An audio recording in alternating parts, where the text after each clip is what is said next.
Milan in the north of Italy is one of the most beautiful cities I've ever explored on my own. With sumptuous shopping arcades and historic monuments, there's plenty to see during a city break. Join me as I spend 48 hours in Italy's exciting second city, exploring its popular sites as well as its more peaceful ones. Like most visitors to Milan, I began my visit with a trip to the Piazza del Duomo, one of the most recognizable and most popular squares in Europe. It's where you'll find the entrance to the Galleria Vittorio Emanuele. And of course, the famous Gothic cathedral, which dominates the square. It's the largest church in Italy after St. Peter's in Rome and is 108 meters tall.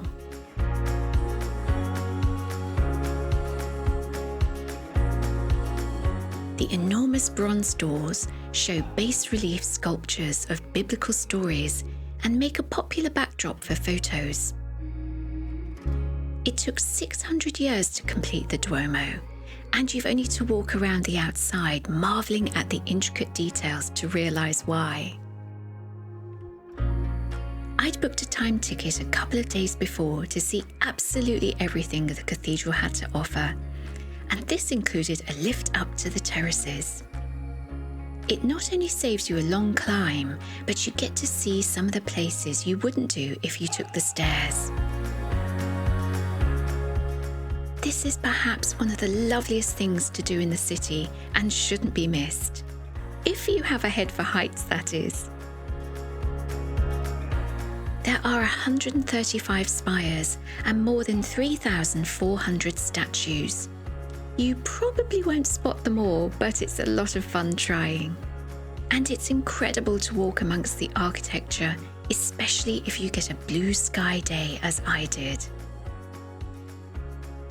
I had so much fun squeezing through the narrow walkways and getting a bird's eye view of the city.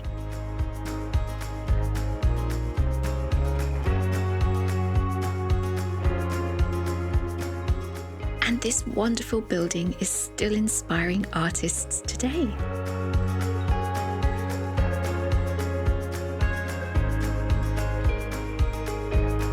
There were some important warnings to heed though, so don't be tempted to pose precariously.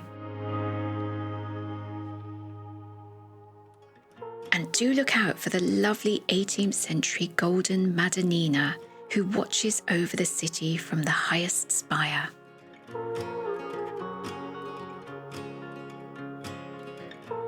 The rooftop is definitely worth seeing, but there was a long queue to get back down again.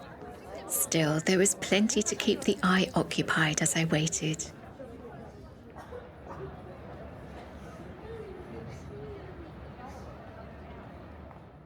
And then came the interior, with some of the most stunning stained glass windows I've ever seen.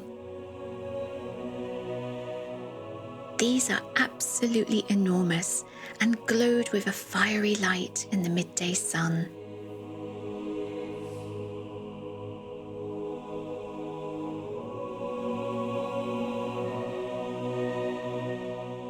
One of the great draws of the cathedral is the brilliantly grisly statue of San Bartolomeo.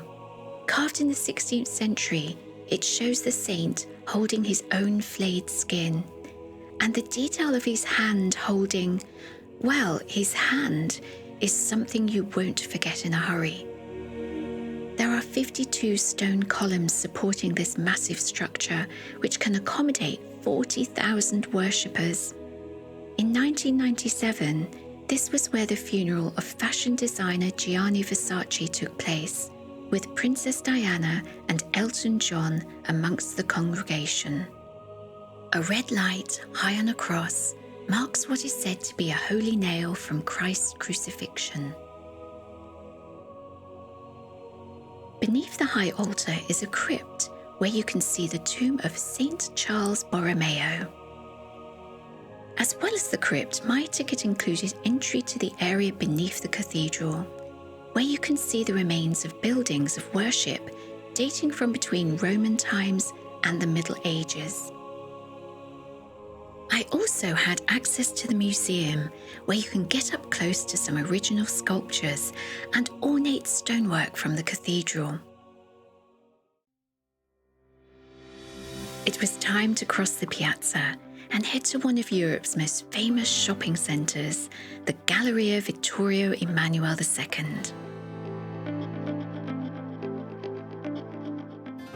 Built in the 19th century, the glass dome and ceilings and the beautiful architecture are worth seeing even if you don't want to shop for designer brands.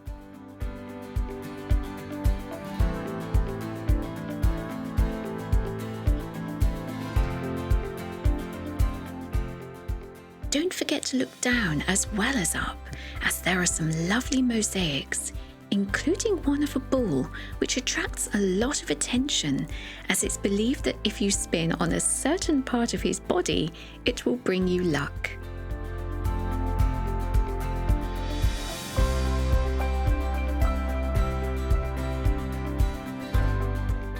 The Galleria leads to another of Milan's must-see sites, its opera house, La Scala. I wasn't able to see inside because of rehearsals, so I decided it was time for lunch and a little tiramisu. I was staying in a hotel in the Porta Venezia district of Milan, which was very handy for the metro and had some beautiful buildings in the neighbourhood.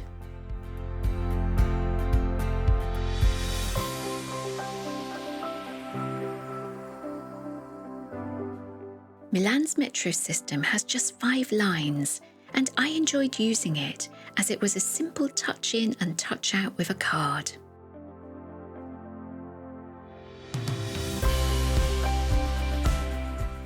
But I would have loved to have taken a tram, as they were so colourful and crisscrossed the city's 18 tram lines so elegantly.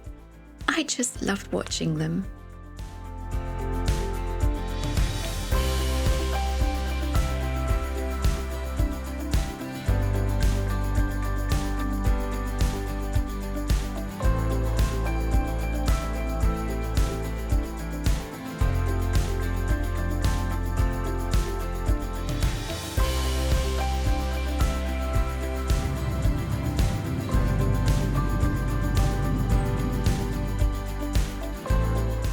One place you can reach by both tram and metro is the Basilica of San Lorenzo and the Roman columns you can see there.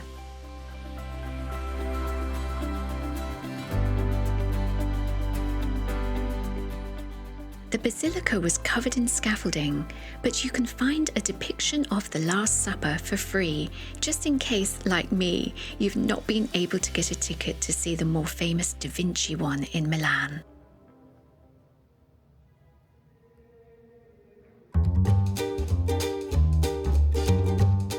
This area is a lot quieter than the centre of town, and the 16 marble columns provide a little shade for an alfresco picnic.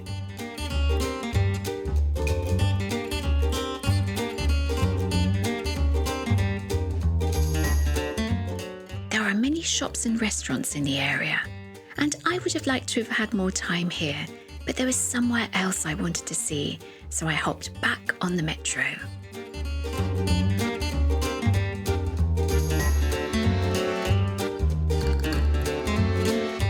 Sforza Castle was built as a fortress in the 14th century. It's had many reincarnations and additions over the years and houses several different museums today.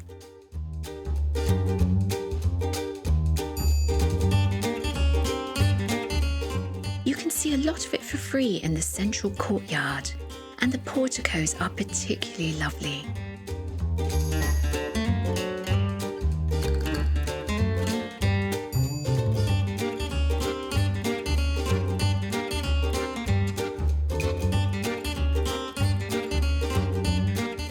Perhaps the most wonderful part is the gate which leads to Sempione Park, where tourists mingle with locals. This is a great way to unwind a little after the excitement of the city, and I love the views of the Branca Tower.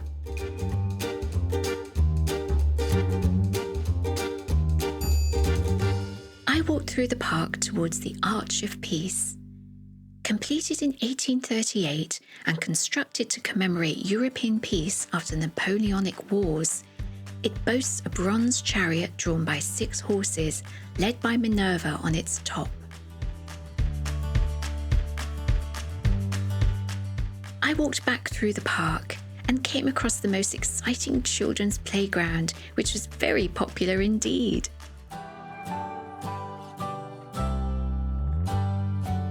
The park even has its own library. What I love about a city is that it has so many distinct areas, and you can have so many different experiences within the course of a single day. I'd never have seen Corso Magenta had it not been for wanting to find this church. San Maurizio al Monastero Maggiore might not be much to look at from the outside, but as soon as you step inside, you realise that this is a very special place indeed. The whole place is covered in colour and beauty, and it's no surprise that it's been nicknamed the Sistine Chapel of Milan.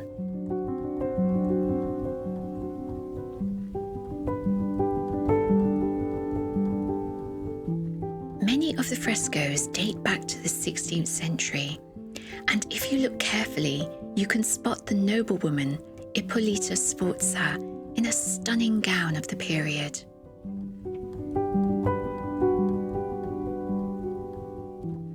The church is split into 2, one part for the congregation and the other for the nuns.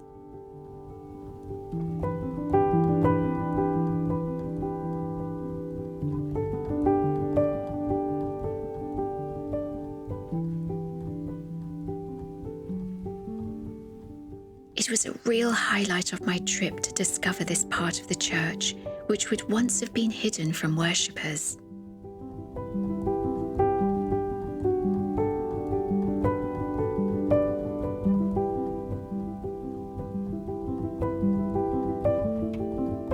The colours, especially the deep blue of the ceiling with its golden stars, was such a glorious surprise.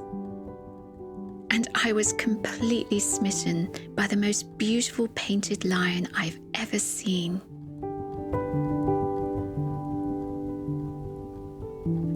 The church was part of what was once the most important convent for nuns in Milan, and it really is a bit of a secret as far as tourists are concerned, and was wonderfully quiet when I visited, which meant I could really enjoy my time, appreciating everything without feeling rushed.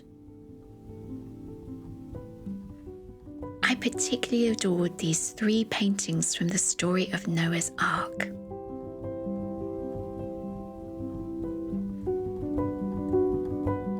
Have you ever seen unicorns entering the Ark? And just look at these characterful lions and cats. Other churches I visited included Santa Maria della Passione, which is the 2nd largest church in Milan.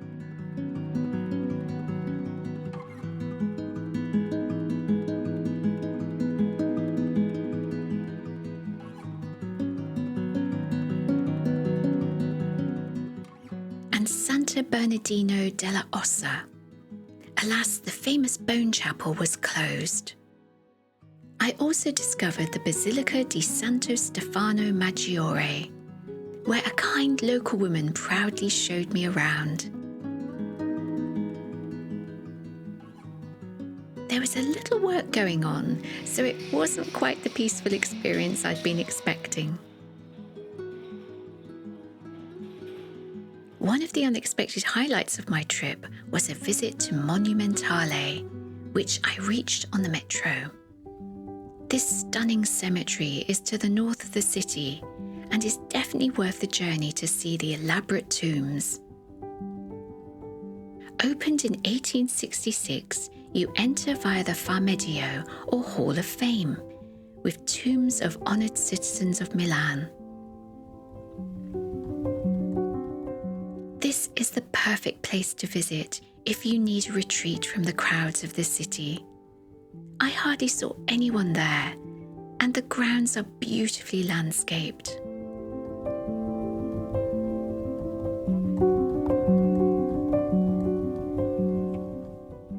You can download a map, but I prefer that element of surprise that comes from simply wandering and discovering things for myself.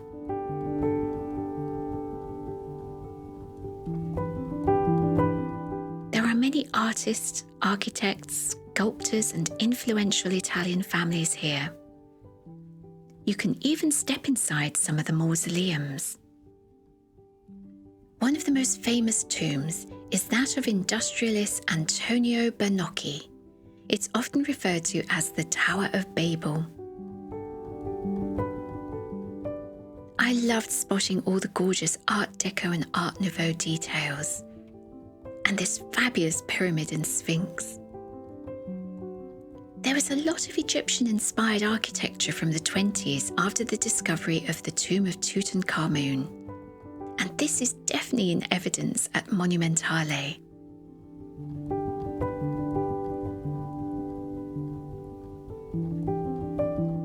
The look of shock and grief on this nun's face is particularly moving, as are the many framed photos of departed loved ones.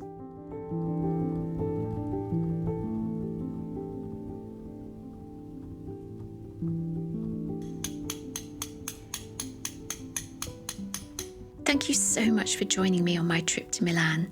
I loved my time here, and I found it a very easy city to navigate on my own, even though I didn't manage to work out the trams. And I felt very safe as a solo female traveller. If you'd like to know more about my solo travels, do check out my new book, Introvert Explores. You can find a link in the description below. And do like and subscribe to join me on future trips. I'd love to have your company.